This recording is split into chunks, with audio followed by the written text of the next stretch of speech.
Hello, everyone. I'm Jennifer Keesmaat, an urban planner and former chief planner for the City of Toronto. But today, I build homes, and I can tell you, it's very challenging. Between regulatory constraints, government charges, and high construction costs that are a legacy of the pandemic.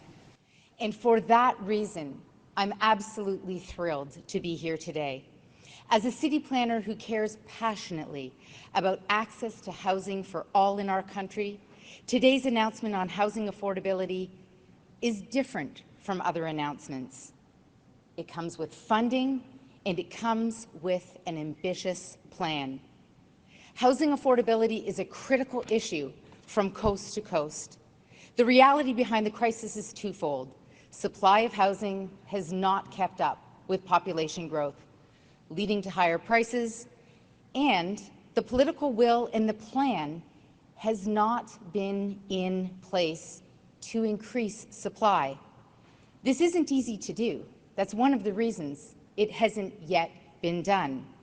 It's time to focus on execution, and I believe that Mark Carney has the experience and the knowledge to execute a real plan focusing on driving new affordable housing supply that city builders like myself have been waiting to see for a very long time.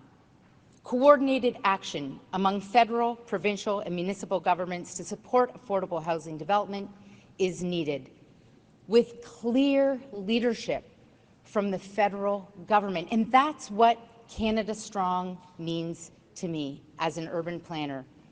And I believe that after today, we will have the plan and the ambition that we need to succeed.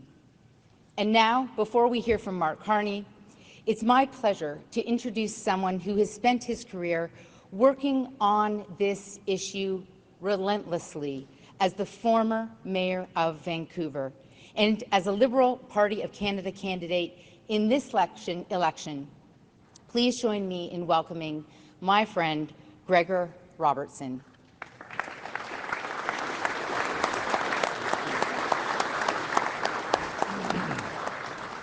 Thank you, Jennifer. It's great to be here today with the Prime Minister and with fellow Liberal candidates. Canada is at an extraordinary turning point where we can turn from crisis to opportunity because of two things: the grit and innovation of Canadians and the leadership of Prime Minister Mark Carney. And that's the reason I stopped everything I was doing to be the candidate for Vancouver-Fraserview South Burnaby in this pivotal election. We need experienced leadership to face our serious challenges. We're in the middle of multiple crises, not only dealing with President Trump's tariff threats, but also with the cost of living and affordability. As Mayor of Vancouver, I witnessed the challenges of seniors, students, families, people of all walks of life, finding a place, an affordable place to live. And when you don't have a stable place to call home, you face barrier after barrier, whether it's your health, your career, your opportunities.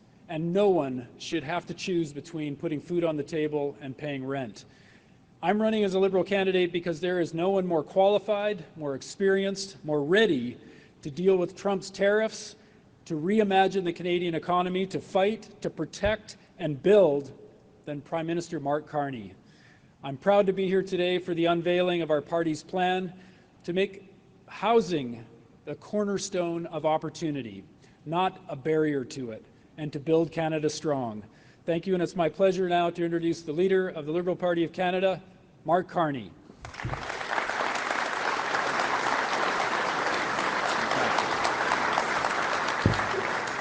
Hello. Thank you very much, Gregor, for kind introduction. Thanks for stepping up and running with us. Thank you, Jennifer, for being here, everything you've done for the City of Toronto, and for helping us to unlock what's necessary to build the homes that Canadians need and deserve. I just had a great, quick but a great tour of the College of Carpenters and Allied Trades. Judging by the students and their leaders that I met, this profession is in great hands. And I would like to thank the many members of the United Brotherhood and Sisterhood of Carpenters and Joiners who are joining us here today, as well as the exceptional group of Liberal candidates behind me. Well, we're here today because Vaughan, as Francesco reminds me, Vaughan is at the epicenter of the building trades in Ontario. And it's home to extraordinarily skilled women and men who are literally building this country. And extraordinary is exactly what we need right now because, as Gregor and Jennifer just alluded to, these are not ordinary times. We are facing the biggest crisis of our lifetimes. And we are going to build our way out of it. President Trump is trying to fundamentally restructure the U.S. economy, and that means our economy will have to change dramatically. As I made clear to the President in our call last week, I will reject all attempts to weaken Canada, to wear us down, to break us so that America can own us. That will never happen, ever.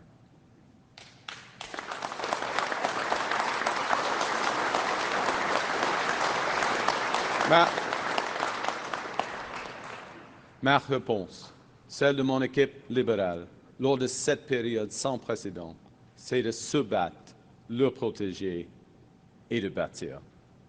Nous nous battons avec nos propres contre-tarifs. Nous nous protégeons nos travailleurs, nos industries en consacrant chaque dollar récolté par nos contre-tarifs à la protection de nos travailleurs. Car mon gouvernement a appris les leçons de la nouvelle ordre commerciale. Nous devons prendre soin de nous-mêmes. Nous devons veiller les uns sur les autres. Above all, what we need to do is fundamentally reimagine our economy. We need to build a new Canadian economy, a more resilient economy that can succeed in what will be a drastically different world. We need to build that economy so that it works for everyone. Now, as a start, to see how to build, we should draw inspiration from what's worked in the past. Let's go back to a time when we built things in this country. And if you visit almost any community in Ontario, you will see countless streets of houses that are about 80 years old. And that's because during and just after the Second World War, Canada was facing a massive housing crisis, similar to the one we're now in. In response, the government of the day built tens of thousands of affordable starter homes for returning veterans and their families. Many of those homes were built by skilled tradeswomen, like our friends from the Sisterhood here today. You see, the Liberal government of William Lyon Mackenzie King had a plan. They created new agencies to oversee the construction of homes. They found ways to cut costs and to cut the time to build. They built, in the process, entirely new industries, and it worked. Canada built its way out of that crisis into post-war economic strength. Decades of rapid growth, decades of prosperity. Today's reality is that even when Canadians, particularly young Canadians, are doing everything right, when they're getting a good education, they're studying hard, they've secured a well-paying job, they're saving up, they often have barely enough to pay the rent, let alone to afford a home of their own. On average, across this country, it takes over 4 years to save for a down payment. For first-time buyers, it's 6 years. In markets like Toronto, even longer. There simply aren't enough homes, so housing is just too expensive. Now, it doesn't have to be this way. We have solved a housing crisis before in our past. We can solve the housing crisis now. It's time to build. And my government has a plan to do just that. We have the experience, much of it standing behind me, and we have the resolve to get this done. Today, I'm announcing that my new Liberal government is flipping the script on housing with a new approach to build faster, build smarter, and to build more affordably. Unlike Pierre Poilievre, who thinks slash and burn is the answer to every problem, we're going to address failures in the housing market head on. And we're going to unleash the power of public-private cooperation at a scale not seen in generations. Our goal is to double the pace of housing construction to almost 500,000 new homes every single year. Homes you can afford to buy. Homes that are more sustainable and cost less to live in. Homes made right here with Canadian ingenuity, Canadian labor, Canadian products, including mass timber. The first part of our plan is to create an entirely new entity, Build Canada Homes, a lean, mission-driven organization that will do several things. First, it will act as a developer on new affordable housing projects. It will catalyze a new housing industry. It will provide financing for affordable home builders. Notre plan commence par la création d'une nouvelle entité, Bâtir Maison Canada, une organisation allégée axée sur sa mission qui va, premièrement, agir en tant que promoteur de nouveaux projets résidentiels abordables, stimuler une nouvelle industrie résidentielle et puis fournir un financement aux constructeurs de logements abordables. We're getting government back in the business of building affordable homes. Acting as a developer, Build Canada Homes will work with industry to build affordable homes at scale, including on public lands. We'll make good on the promise to unlock federal lands for home building on a post-war scale. Build Canada Homes will also provide $10 billion of low-cost financing to builders to construct deeply affordable homes for those most in need, as well as housing for students and seniors. And Build Canada Homes will catalyze the creation of an entirely modern housing industry in this country.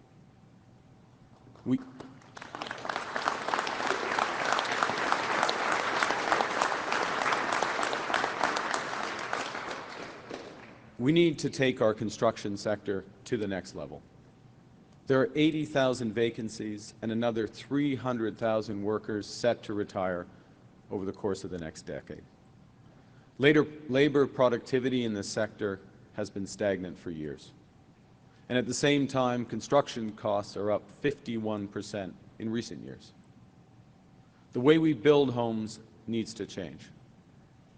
Prefabricated and modular housing will play a big role in the future. They can drive down the time to completion by up to 50%. They're cheaper to build by up to 20%.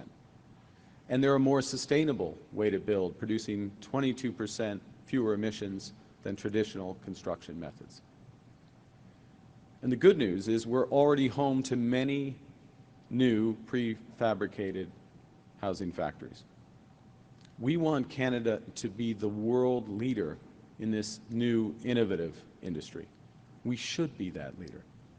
That's why we're providing $25 billion in financing to scale up that industry. And in the process, we will create good jobs up and down the supply chain.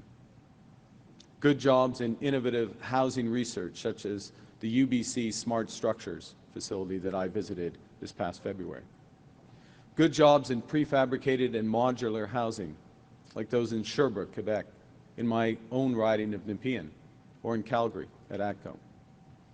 Good jobs in our world-class forestry industry by using Canadian lumber and mass timber, such as that which is being pioneered in Elmsdale, Nova Scotia, where I visited last week.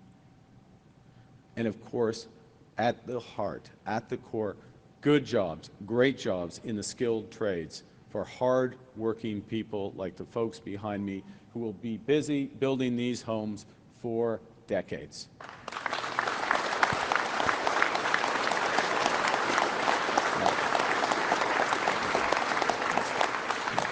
Build Canada Homes will build deeply affordable and middle-class housing, single-family homes, high-rise apartments, and everything in between.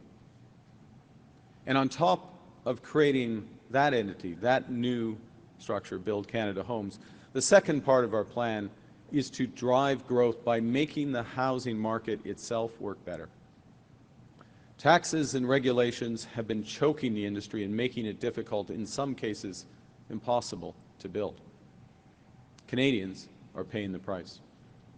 That's why, for the next 5 years, my government will cut development charges, taxes on home building in half for all multi-unit housing. That's $40,000 off the cost of a two-bedroom apartment just south of here in Toronto. We'll fund new housing infrastructure to cover the lost revenue, while expecting provinces and territories to do the same. Pour inciter les promoteurs immobiliers, on va aussi garder la déduction pour amortissement accéléré par les bâtisseurs de logements locatifs.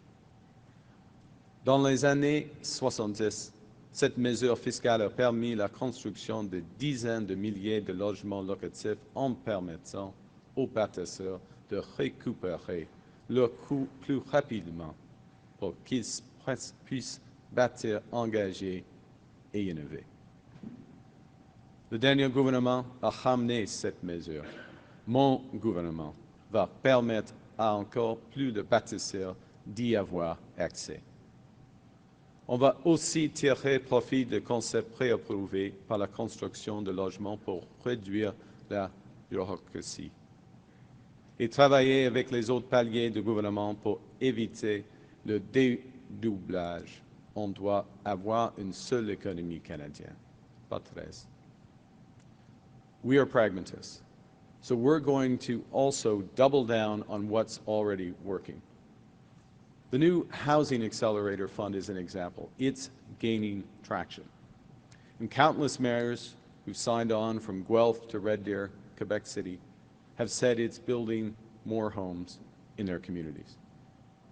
Pierre Poilievre is ignoring them when he commits to eliminating the Housing Accelerator. Because I listen and learn, my government will not just keep it, we'll reinforce it, including by publicly reporting on municipalities' progress to speed up permitting and approval timelines.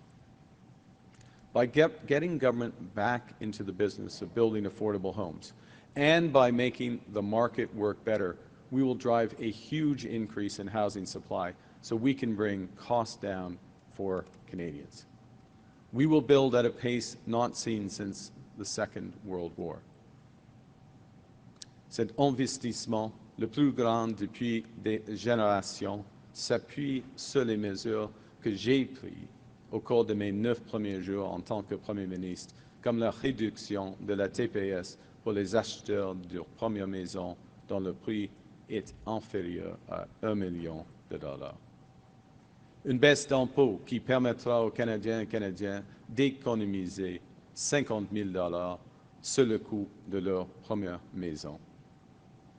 Une baisse d'impôt qui signifie que les acheteurs d'une première maison devront mettre moins d'argent de côté et éménager plus tôt. Et un plus grand nombre de Canadiens et Canadiennes a réalisé leur rêve d'accéder à la propriété. Que vous soyez pompier ici à Vaughan, ambulancier paramédical à Kenora ou enseignant à Kingston. Our government's housing plan recognizes that it won't be business as usual. That never works in a crisis. It's all hands-on-deck strategy. It's an industrial strategy to get millions of more homes built. It recognizes that young Canadians can't wait any longer. It recognizes that they deserve the same opportunities that previous generations like mine had. Recognizes that sometimes government, your government, needs to step in and step up. Now, unfortunately, there is someone who just doesn't get it. someone who thinks the answer to everything is a slogan or a tax cut, someone who worships at the altar of the market but who never has actually worked in it. That's Pierre Poilievre. C'est le type de politicien de carrière qui vénère le marché libre, bien qu'il n'a jamais eu à signer un chèque de paye. En fait, Pierre Poilievre veut supprimer la politique de logement qui fonctionne, et laisser le marché faire le reste. Ce n'est pas de leadership, c'est de l'idéologie. C'est une idéologie qui ne comprend pas du tout le fonctionnement du marché. Now, unlike Mr. Poilievre, I've actually worked in the private sector. I know how the world works, and I know how it can be made to work better for everyone. I know, liberals know, that markets are the most powerful tools we've ever invented. They can help find solutions to our greatest problems. But we also know that markets can fall short, especially at times of great change. In Canada, we have a huge need for new housing. This is an insurmountable challenge if, like Pierre Poilievre, your only plan involves fiddling with the tax code and slashing programs that work. But if you actually want to build the future, this challenge is an amazing opportunity. It's an opportunity to create entirely new, highly competitive, job-rich Canadian industry that will work for everybody. One that uses Canadian technology, while creating the need for more carpenters, more joiners, and a lot more Canadian lumber. We get that. Liberals get that. Pierre Poilievre never will. On ne connaît pas les prochaines étapes des États-Unis, mais ce qui est clair, c'est que nous, les Canadiens et Canadiens, nous avons le pouvoir. Nous sommes maîtres chez nous. Nous pouvons contrôler notre destin. Nous pouvons nous donner bien plus qu'aucun gouvernement étranger comme les États-Unis ne pourra jamais nous enlever. We can give ourselves more than any foreign government, including the United States, can take away. But to do that, we need to do the things that were previously thought impossible at speeds we haven't seen in generations. We can build things in this country again. We can ensure that if you work hard, you will be able to afford a good life. We can create secure jobs, a strong economy, affordable places to call home. We can build an independent future for our country, stronger than ever. We can build Canada strong. Merci beaucoup. Thank you very much.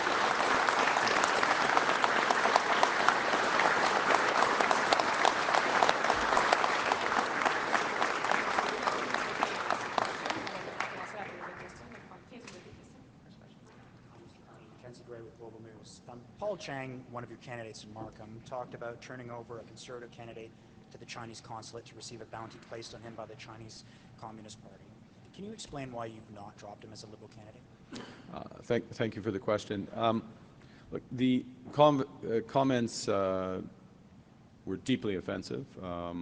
This is a terrible lapse of judgment by Mr. Chiang. He has apologized for those comments. He has apologized directly now to the person that he mentioned, apologized directly to him yesterday. I've spoken to Mr. Chiang as well over the course of the weekend to understand his position. He is a veteran policeman. Mr. Chiang is a veteran policeman with more than a quarter century of service to his community. 28 years of defending rights in this community, and he will continue with his candidacy going forward, having made those apologies very clearly to the individual, to the community, and moving forward to serve. Alors, les commentaires en question étaient profondément offensants et M. Chiang, il s'agit d'une terrible erreur de jugement, ça c'est clair. Et j'ai parlé avec M. Chiang pendant le week-end. Il a renforcé ses excuses. Il s'est excusé directement à M. Tay, qui est la personne impliquée dans ses premiers commentaires. Alors, c'est une situation, c'est regrettable, mais il va continuer avec sa campagne. I should say the Conservative candidate has come out and said that apology is not sufficient, and that previous to this, he was speaking with the RCMP about his safety. So I'm just wondering why you feel comfortable continuing with a candidate that was parroting Chinese Communist Party talking points to try and attack a political candidate. Look, this is a person of integrity who served this community, his community, as a senior police officer for, as I said, more than a quarter century. He's made a terrible lapse in judgment. He's made an apology for that. It's also an individual who has family in Hong Kong. He's under no illusions about the situation there, the situation in broader China. He's made those apologies. He's made them directly to the individual concerned. He's made them directly to me. He has my confidence. Thank you. En effet, c'était la même question. Alors, il a fait ses excuses. J'ai parlé directement à lui et je viens de souligner que M. Chiang a été un policier à Toronto depuis longtemps, pendant plus de 28 ans. Et il connaît très bien la situation en Chine et à Hong Kong et il va continuer avec sa candidature. Merci. Good morning, Mr. Carney, Rafael Canyon, CBC News. It's not just opposition parties calling for Mr. Chiang's resignation, it's also at least 13 civil society groups. What message are you sending to Canadians who are worried about pressure from China when you allow him to stay on? And how can you credibly criticize Pierre Poilievre for his lack of security clearance when Mr. Chiang is considered a worthy candidate? Well, the first thing, I can very credibly criticize the Leader of the Opposition for being at 930 days running and not having a security clearance. I will say as well, in the course of my responsibilities, current responsibility, I didn't do that, that wasn't me. I did manage to cut the piece of wood second time running. Although I was under expert supervision. No, getting back to these are serious matters, so I appreciate the question.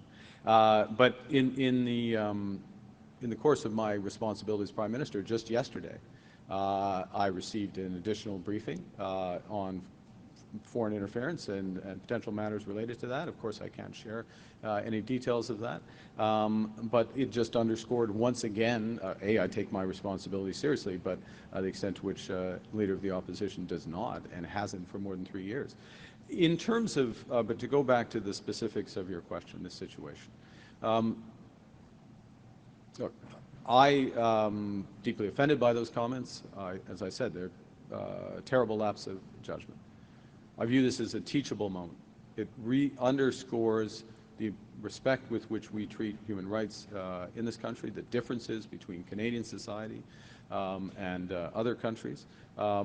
This, after all, though, I will go back to the character of the individual who made a lapse judgment. This is someone who has served our community, has been on the front line of policing for almost 3 decades, and has been standing up for those rights and has that track record for it. He's made his apology. He made it to the public. He made it to the individual concerned, made it directly to me, and he's going to continue with his candidacy. Thank you. I notice multiple GTA area candidates behind you. If you're still standing behind Mr. Chiang, why isn't he standing behind you today? He has other responsibilities in his riding. We don't have every. We have multiple, but not every candidate. I know Yvonne Baker's off doing different things. People are doing things. They're out talking to Canadians. I'm honored that these candidates have found the time I'm honored that Gregor Robertson, and let me just say a word about Gregor Robertson for a second. This is an individual who obviously has served his city. He understands these issues around housing as well as anybody in the country, and he understands as well, along with the Minister of Housing, who's snuck back there, yes, Mr. Erskine Smith, how the solution has to be an integrated solution. It's not just about we are changing a number of regulations, we are changing things on the tax side, but we have to create new entities. And we have to build all the way through so that we can build a sustainable, competitive housing market in this country. Thank you. Oui. Bonjour, M. Carney, Laurence Martin de Radio-Canada. Pour vous, quel est le problème avec la loi 96 au Québec? Premièrement, il n'y a pas de problème nécessairement, soyons clairs.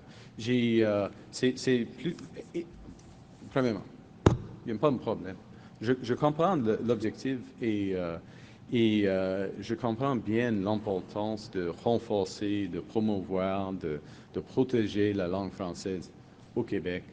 Et j'ai fait de grands efforts pour cela, y compris le renforcement de Radio-Canada. C'est un autre enjeu, mais il y a un lien entre les deux. Mais et mon gouvernement a une malaise avec l'utilisation préventive de la clause non-obstant, la clause d'égo, non-obstant. Et ça c'est une position connue. Alors, à la fin, ce sera une question probablement pour le Cour suprême. In English, it's, to be clear, I understand the objective of Law 96.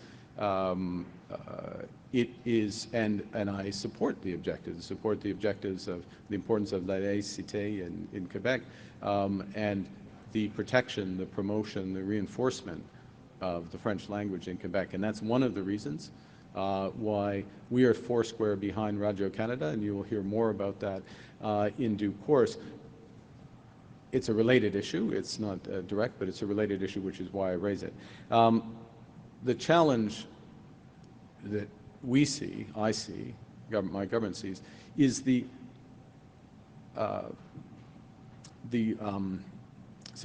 anticipatory use of the notwithstanding clause. So in other words, the Charter of Rights and Freedoms is suspended in anticipation.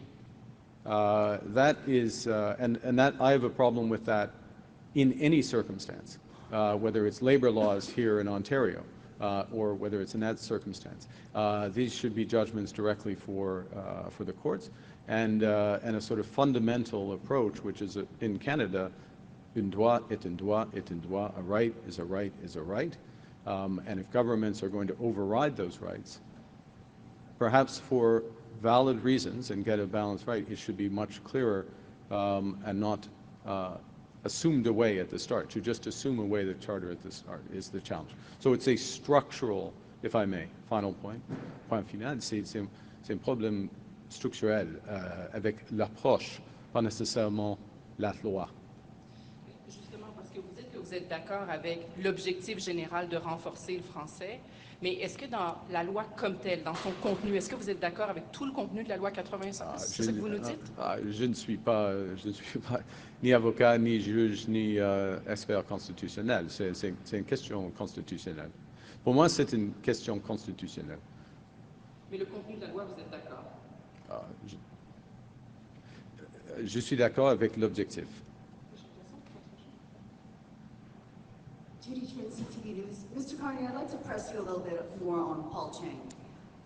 He lives in a riding that is 70% diverse, people of color. Half of that are people of Chinese ethnic origin, and of that population, about 20% are from mainland China. The question that people from Hong Kong have asked me to ask is whether or not you are putting appeal to those voters who may support the policies of China ahead of the democratic rights and safety of dissidents who have called Canada home, and mainly Hong Kong democracy activists who now live in Mr. Chiang's riding? Absolutely not. Absolutely not. Stand foursquare for rights, foursquare for our position, our very strong position vis-a-vis China, respect for Canadian citizens, all rights of Canadian citizens, irrespective of whether they hold dual citizenship or not, to be absolutely clear. And Mr. Chiang has long history of service to that community, history of protecting those rights. Mr. Chiang is well aware of these issues, including having family in Hong Kong. How can he be an effective representative for them when they no longer trust him after he said this? The question, as you know, Mr. Carney, you know that Canada has executed 4 Canadians this year. China. You know that there are human rights activists in China in detention right now. How can Mr. Chiang, how can your party keep him as a candidate knowing this context? Mr. Chiang has apologized for his comments. It's a lapse of judgment. He's apologized for his comments. He's apologized directly to me. He's apologized directly to the individual. He has a long record of service. He's going to continue his candidacy. Okay. Bonjour, Monsieur Carney, Hélène Bocca de la presse canadienne. J'aimerais revenir sur la loi 96. Pour Monsieur, Madame, tout le monde, pouvez-vous clarifier si un gouvernement libéral élu va contester la loi 96 jusqu'en Cour suprême? Et si oui, pour quel motif exactement? On verra. Il n'y a pas de cas maintenant pour le Cour suprême. Et pour Monsieur et Madame tout le monde, l'enjeu est, est-ce qu'on a des droits ici au Canada ou non? Un droit est un droit est un droit. Okay? Si on utilise trop souvent le clause non-obstant dans une manière anticipatoire, on dit on n'a pas de charte des droits ici au Canada. Ça, c'est une question pour la Cour suprême. C'est pas plus compliqué que ça. Vous avez dit souvent, on vous a entendu à plusieurs reprises dire que le français, c'est important pour vous. Comment un gouvernement libéral élu assurerait d'abord la protection du français, mis à part la défense de Radio-Canada? Mis à part tout ça, alors, nous venons de créer, par exemple, une nouvelle ministre, super ministre, en effet, c'est le ministre de Culture, Identité canadienne. Le ministre, c'est M. Guilbeault. Il est mon lieutenant québécois et il est chargé avec une mission de renforcer, de protéger et promouvoir la langue française en utilisant tous les pouvoirs, tous les outils du gouvernement fédéral. C'est très, très important pour nous. Alors, c'est un des aspects. Il y a d'autres aspects. La plupart, par exemple, des ministres de mon cabinet sont francophones. Ça, c'est évident aussi. Hein. Merci. Toujours, M. Carney, oui. Sur l'annonce du jour, vous proposez la création de Bâtir Maison Canada et on peut lire dans le communiqué que vous allez transférer tous les programmes du logement abordable de la SCHL à cette entité-là. Oui. Est-ce que c'est un désaveu de la SCHL? Elle ne faisait pas bien son Non, travail? merci pour votre question. Et c'est très important ici. Il faut avoir selon moi, si on a des grandes organisations comme le CHL, il faut être ciblé. Il faut être ciblé. En effet, le CHL fait de financement pour les Canadiens. C'est beaucoup de programmes, ça. Mais ce n'est pas une entreprise qui peut développer des maisons. L'évidence est là. Alors, on doit créer une nouvelle entreprise et ramasser toutes les initiatives qui existent, mais qui ne fonctionnent pas très bien maintenant à CHL. Mais on ajoute, on change la taille d'ambition. On change les méthodes avec Bâtir Canada Maison. Et c'est un grand changement. Point final, si je peux.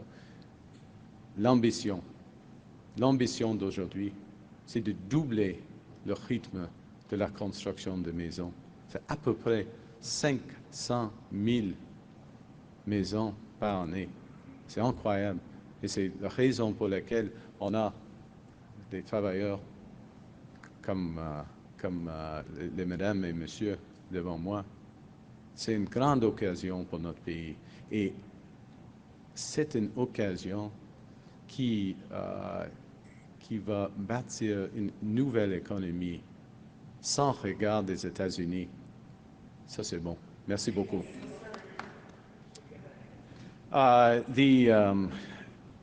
The core point on the structure of it was such a great ending. I'm not going to be able to recreate it. The core point on CMHC, to use the English acronym, is these big organizations, they work better if they have a sole purpose, a clear purpose. And what CMHC, and the minister knows this, has been doing has been providing mortgage insurance financing, other forms of financing, but also having a few programs in affordable housing. It's not very good at the second, with all due respect. And it's not its primary focus. So we're taking those programs, existing ones, we're bringing them together on an entirely different scale, with entirely different tools in Build Canada Homes.